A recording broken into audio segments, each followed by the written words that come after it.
أعوذ بالله من الشيطان الرجيم. بسم الله الرحمن الرحيم. وإذ بوأنا لإبراهيم مكان البيت ألا تشرك بي شيئا وطهر بيتي للطائفين والقائمين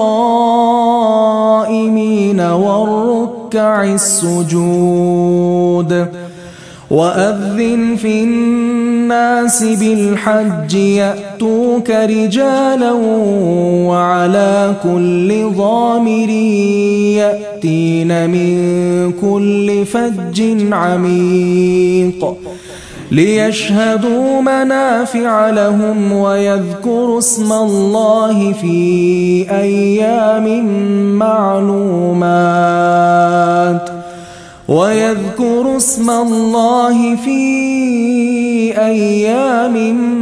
معلومات على ما رزقهم من بهيمة الأنعام فكلوا منها وأطعموا البائس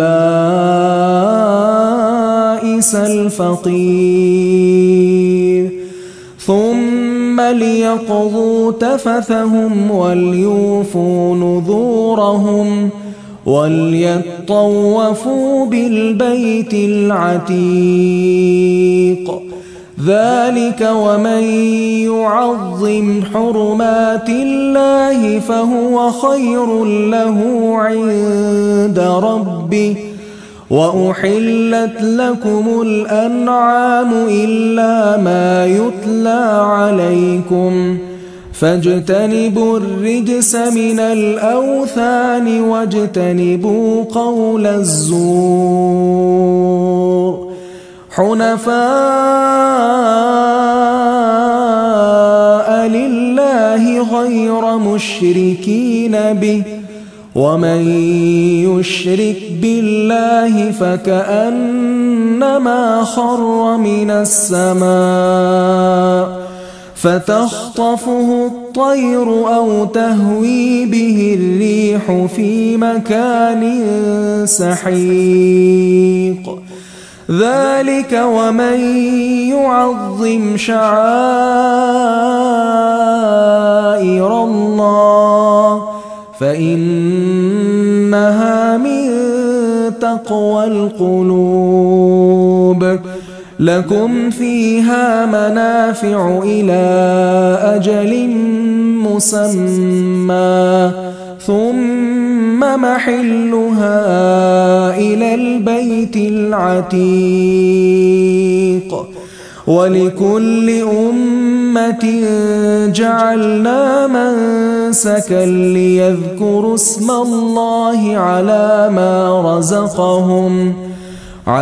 ما رزقهم من بهيمة الأنعام فإلهكم إله واحد فله أسلموا وبشر المخبتين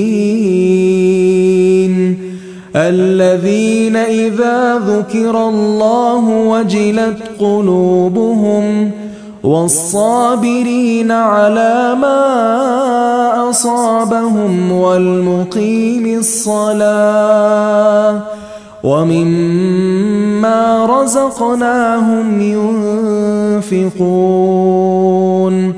والبدن جعلناها لكم من شعائر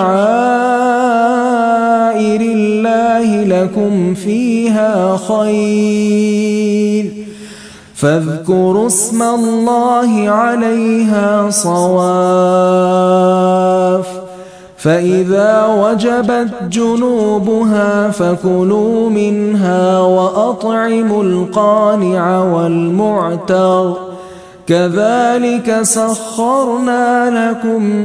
كذلك سخرناها لكم لعلكم تشكرون. لن ينال الله لحومها ولا دماؤها ولكن يناله التقوى منكم كذلك سخرها لكم لتكبروا الله على ما هداكم وبشر المحسنين إن الله يدافع عن الذين آمنوا إن الله لا يحب كل خوان كفور.